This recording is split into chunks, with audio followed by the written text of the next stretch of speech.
บัดนี้เป็นครั้งที่138ตรงกับวันที่27มีนาคม2569ข้าพเจ้านางสาวรัชดาพรโดยขอเปล่งวาจาสาธยายพุทธมนต์ถวายเป็นพุทธบูชาธรรมบูชาสังฆบูชาและเป็นอาจาริยบูชาแด่องค์พระคาวมติเถระเจ้าองค์หลวงปู่สำเร็จรุ่นหลวงปู่บุญเดชหลวงปู่ศิลาตลอดทั้งครูบาอาจารย์ผู้เป็นเจ้าของวิชาจินดามณีขอเทพเทวดาเจ้าทั้งหลายโปรดจงมาอนุโมทนาในการสวดสาธยายของข้าพเจ้านี้ขออานุภาพคุณพารัตนตรัยครูบาอาจารย์และเทพเทวดาทั้งหลายโปรดจงบันดาลให้จิตของข้าพเจ้าเป็นสมาธิอันควรแก่การสวดสาธยายมนต์ต่อไป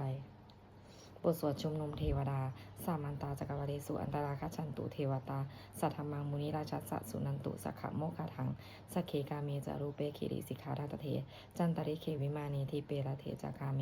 ตะลุวานาคาหานีเคหาวัตถุมหิเขเตภูมาจายันตุเทวาชาราวิสัเม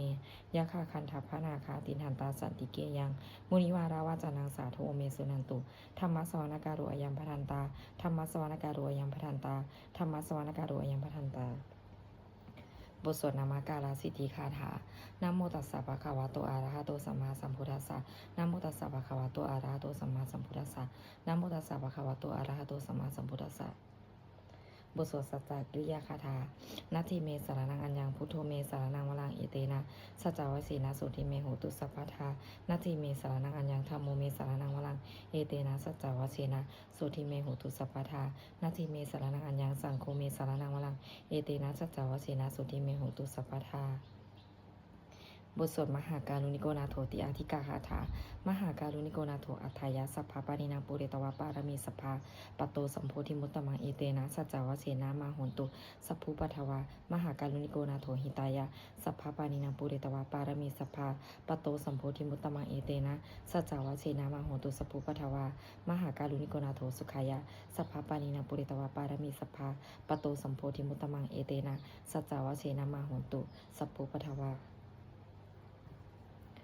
บทสวดมหาสมัยสูตรเอวัมเมสุตังเอกังสัมมายังภควาสเกสุวิหารติกปิลาวัตถุสมิงมหาวเนมหาตาภิกขุสังเคนะสติงปัจจามาเตหิภิกขุสเตหิสเพหิวะอรหันเตหิทัสสหิจาโลกาธาตุหิเทวตาเยปุเยนะสนิปติตาโหนติภควันตังทัสสนายาภิกขุสังคัญจะอาทาโขจตุนังสุทาวาสกายิกานังเทวานังเอตทังโหสิอายังโขภควาสเกสุวิหารติกปิลาวัตถุสมิงมหาวเนมหาตาภิกขุสังเคนะสติงปัจจามาเตหิภิกขุสเตหิสัพเพหิวะอรหันเตหิทัสสหิจาโลกาธาตุหิเทวตาเยปุเยนะสนิปติตาโหนติภควันตังทัสสนายาภิกขุสังคัญจะยานุนามะยัมปิเยนะภควาเตนุปสังกัมมยามะอุปสังกมิตวาภควโตสันติเกปัจเจกคาถาภาเสยมาติอาทาโคตาเทวตาเสยทัปปินามะภาราปุริโสสัมมันทิตังวะภาหังปัสสะเลยะปัสสะลิตังวะภาหังสัมมิชยะเอวะเมวะสุทาเวเสสุเทเวสุอันตราหิตาภควโตปุระโตปะตุระหังสุอาทาโคตาเทวตาภควันตังอภิวาเทตวะเอกามันตังอาทังสุเอกามันตังทิตาโคเอกาเทวตาภควโตสันติเกเอมังคาทังอภาสิมหาสัมมาโยปวานาสมิเทวกายาสัมมาคตาอาคตมหะอิมังธรรมสัมมายังทักขิตายิวะอปาราชิตาสังคันติอาทาโคอปาราเทวตาภควโตสันติเกเอมังคาทังอภาสิตัตตลัพพิกโวสัมมาทหังสุจิตังอัตโนอุชุกมังกังสุสารทิวะเนตานิขะเหตวาอิทิยานิรักขันติปันทิตาติอาทักโขอาบาลาเทวตาภควโตสันติเกเอมังคาทังอภาสิเชตวาคีรังเชตวาปาริคังอินทคีรังโอหัจจามะเมชาเตจารันติสุทาวิมาราจักขุมาตาสุทันตาสุสุนาคาติอาทักโขอาบาลาเทวตาภควโตสันติเกเอมังคาทังอภาสิเยเกจิพุทธังสารนังคตาเสนาเตคมิสันติอปายาภูมิปหายามนุสังเทหังเทวกายังปริปุเรสันติติอาทักโขภควาภิกขุอามันเตสิเยปุเยนะภิกขเวทัสสสุโลกาธาตุสุเทวตาสนิปติตาโหนติตถาคตังทัสสนายาภิกขุสังคัญจะเยปิเตภิกขเวอเหสุงอติตมัฏฐานังอรหันโตสัมมาสัมพุทธาเตสัมปิภควันตานังเอตปารามะยวะเทวตาสันนิปติตาอเหสุงเสยยะถาปิไมหังเอตระหิเยปิเตภิกขเวภวิสันติอนาคตมัฏฐานังอรหันโตสัมมาสัมพุทธาเตสัมปิภควันตานังเอตปารามะยวะเทวตาสันนิปติตาภวิสันติเสยยะถาปิไมหังเอตระหิอาติกิสามิภิกขเวเทวกายานังนามานิกิตยิสามิภิกขเวเทวกายานังนามานิเทศิสามิภิกขเวเทวกายานังนามานิตังสุนาถะสาธุกังมานาสิกาลุถะภาสิสัมเมติเอวัมหติติโคภิกขุภควโตปัจจโสสุงภควาเอตถาวโวจะ สิโลกามานุกัสสามิยะถาปุมาตถาสิตาเยสิตากิริคาพลังปะเหตตาสมาหิตาปุถุสีหาวาสลีนาโลมหันสัมพิโนโอทาตมานัสสาสุทธาวิปัสสนามานาวิลาปิญโยปัญจตเตยตวาวเนกปิลาวัฏทเวตโตอามันตยิสทาสาวเกสาสนิลเตเทวกายาอภิญญตาเตวิชนาถาภิกขโวเตจะอัตตาปมังกลุงสุตตวาพุทธะศาสนังเตสัมปตุละโหยานังอมานุสานาทัสสนังอเปเกสัตตมัทคงสหัสสังสัตอาทัสสัตตลิงสตังเอเกสหัสสานังอมานุสานามัทสงอเปเกนันตมัทคงทิสาสภาพุทธาอาหุตันจะสัมพังอภิญญายะววาคิตวานาจักคุมาตโตอามันตยิสทาสาวเกสาสเนลเตเทวกายาอภิญกันตาเตเวชนาถาภิกขโวเยวหังกิตยิสามิคิราหิอนุปุพโสสตาสหัสสาวยขาภูมากับปิลาวัฏวาอิทิมันโตชุติมันโตวนาวันโตยัสสสิโน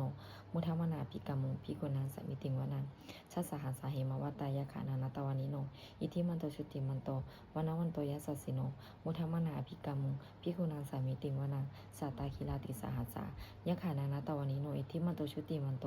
วนาวันโตยัสสสิโนมุทาวนาภิกามุภิกขุนังสมิติงวนังอิเตเตโสลาสสหัสสายขานานาตวานิโนอิทิมันโตชุติมันโตวนาวันโตยัสสสิโนมุทาวนาภิกามุภิกขุนังสมิติงวนังเวสามิตาปัญจสตายขานานาตวานิโนอิทิมันโตชุติมันโตวนาวันโตยัสสสิโนมุทาวนาภิกามุภิกขุนังสมิติงวนังกุมพิโรราชคหิโกเวปุรัสสานิเวสนังพิญโยนังสตาสหัสสังยะขานังปยิรูปาสติกุมพิโรราชคหิโกสุปาขัสสมิติงวนังปุริมันจาทิสังราชาทัตตาลโทปัสสาสติคาถาพานังอธิปติมหาราชายัสสสิโสปุตตปิตัสสะภาหโวอิทานามาภาปราอิทิมันโตชุติมันโตนาวันโตยัสสสิโนมุทามนาภิกามุภิกขุนังสมิติงวนังทักกินันจาทิสังราชาวิรุณโหตปัสสาสติกุมภทานังอธิปติมหาราชายัสสสิโสปุตตปิตัสสะภาหโวอิทานามาภาปราอิทิมันโตชุติมันโตนาวันโตยัสสสิโนมุทามนาภิกามุภิกขุนังสมิติงวนังปัจฉิมันจาทิสังราชาวิรูปโคปัสสาสตินาคานังอธิปติมหาราชายัสสสิโสปุตตปิตัสสะภาหโวอิทานามาภาปราอิทิมันโตชุติมันโตวันวันโตยัสสสิโนมุทามนาภิกามุภิกขุนังสมิติงวนังอุตลันจาทิสังราชากุเวโรตปัสสาสติยาคานังอธิปติมหาราชายัสสสิโสปุตตปิตัสสะภาหโวอิทานามาภาปราอิทิมันโตชุติมันโตวันวันโตยัสสสิโนมุทามนาภิกามุภิกขุนังสมิติงวนังปุริมาทิสังทัตตาลโททักขินีนาวิรุณหโกปัจฉิวินาวิรูปโคกุเวโรอุตรังทิสังจัตตาโรเตมหาราชาสัมมันตาตตุโรทิสังทัพทันละมานาทังสุวเนกปิลาวัทเวเตสังมายาวินุทัสสาอากูวันจานิกาสถามายากุเดนทุเวเดนทุวิภูจาวิภูโตสหจันทานุกามาเชโทจะกินุคันทุนิคันทุจะปนาโทโอปามันโยจะเทวสุโตจะมาจาริจิตเสโนจะคันทัพโพนาโลราชาชโนสัพโพอาคูปัญจสิโขเทวะติมพารุสยวัชชาสาเอเตจเนจาราชาโนคันทัพพาสหาราชุพีมุทามนาภิกามุภิกุนังสามิติงวนังละหคุณาภัสสานาคะวิสาราสหปัจจกากัมพาลาสัตตราอาตลาอาคูปายาคาสหายาติพียามุนาทัตตารัฐาจะอาคุณาคายัสสสิโนเอลาวันโนมหานาโคโสปาคัสมิติงวนังเยนาคาราเชสหสหารันติทิพาทิชาปกิวิสุทธจักขูเวหายสเตวนามาชปัตตาจิตลาสุปนาอิติเตสนามังอาภยันตทานาคะราชานามาสิสุปนาโตเขมามากาสิพุทโธสนาหาหิวาจาหิอุปาวหายันตานาคาสุปนาสารนามากาสุพุทธังชิตาวชิลหัตเถนะสมุทังอสุราชิตาพาตรูวาสวเสเตอิทิมันโตยัสสสิโนกาลกัญชามหาพิสมาอสุราธานาเวคณาสาเวปติจิสุติติจาปหารโทนโมจีสหัสตันจะภาริพุตตานังสเพเวโรจนามากาสันนาหิตวาภริงเสนังลาหุพหานุปาขมุงสมายโยธานิพนันเตพิกุนังสมิติงวนังอาโปจัเทวาปทาวิจะเตโชวายโยตถาคมุงวลุณาวลุณาเทวาโสโมจายสัสสาสหเมตตากรุณากายิกาอาคูเทวายสัสสิโนทัสสิติทัสสทากายาสเพนานาตวานิโนอิทิมันโตชุติมันโตวนาวันโตยัสสสิโนมุทามนาภิกามุภิกุนังสมิติงวนังเวนทุจัเทวาสหาริจะอัสมาจัทุวิยามาจันทสุปนิสสเทวาจันทัมากุปุรกิตาสุยสุปนิสสเทวาสุยามากุปุรกิตานักขตานิปุรกิตวาอาคูมันทลาวาหกาวาสุนังวาสโวเสโทสกโกปะขะปุรินทโททัสสิติทัสสทากายาสเพนานาตวานิโนอิทิมันโตชุติมันโตวนาวันโตยัสสสิโนมุทามนาภิกามุภิกุนังสมิติงวนังอัฏฐากุสหพุท เทวาสาราเมกิสิกาลิวาอลิทกาจาโลชาจาอุมาปุพานิภาสิโนวลุณาสหธรรมาจาอาตุตาจาอเนชกาสุเลยลุจิลาอาคูวาสเนสิโนทัสสิเดหะสถากายาสเพนานาตวานิโนอิทิมันโตชุติมันโตวนาวันโตยัสสสิโนมุทัมมนาภิกามุภิกุนังสมิติงวนังสามานามหาสามานามนุสามนุสุตมาคิถาปตุสิกาอาคูมโนปตุสิกาอาถากุหรายุเทวาเยจโลหิตวาสิโนปาราคามหาปาราคาอาคูเทวายัสสสิโนทัสสิเดหะสถากายาสเพนานาตวานิโนอิทิมันโตชุติมันโตวนาวันโตยัสสสิโนมุทัมมนาภิกามุภิกุนังสมิติงวนังสุกาการุมหาอรุณัยอาคูเวคานาสาสหโอทาตคยหะปาโมขะอาคูเทวาวิจักขณาสธรรมตาหาราคชามิสกาจยัสสสิโนธนายังอาคาปชุนโนโยติสาปิวัสติทัสสิเดหะสรากายาสเพนานาตวานิโนอิทิมันโตชุติมันโตวนาวันโตยัสสสิโนมุทัมมนาภิกามุภิกุนังสมิติงมนังเกมิยาตุสิตายามากัตถกาจยัสสสิโนสัมพิตการามาเชตาจุตินามาจอาสวะนิมาลาติโนอาคูอัฏฐกุปลานิมิตตาทัสสิเดหะสรากายาสเพนานาตวานิโนอิทิมันโตชุติมันโตวนาวันโตยัสสสิโนมุทัมมนาภิกามุภิกุนังสมิติงมนังสัทเทเตเทวานิกายาสเพนานาตวานิโนนามันวยินาอาคันจุเยจันเยสติสาสหปอุทชาติมาคิรังโอกาตินะมนาสวังตะเขโมคาตารานาคังจันทังวะอสิตาติตังสุปรมาปานมาโตจะปุตตาอิทิมาโตสหัสนังกุมาโลติโสจะโสภาคาสมิติวานังสหัสสะพมโลกานังมหาปมาพิติตติอุปปันโนชุติมันโตวิสมากายโยยัสสิโสทัสสิทาอิสลาอาคูปเจกวัสวัติโนเตสัญจมัชโตอาคาหาลิโตปริวาลิโตเตจะสัมเพอภินกันเตสินเทเทเวสภามาเกมาราเสนาอภิกามิปนาสากนาสามันทิยังเอถาคณาถาพันธาราเคนาพนามาตุโอสมันตาปริวาเลถามวูมุติตะโกทินังอิติตถามหาเสโนกนหาเสนังอเปสยิปานินาตารามหัจจาสลังกตวานาเพระวังยถาปวุสโกเมโกธนายันโตสวิสุโกตถาโสปตุวัต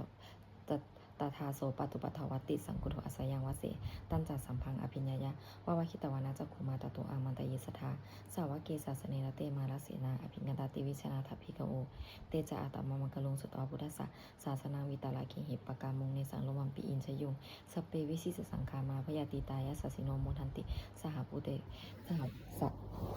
ตหิสาวกาเตชเนสุตาติ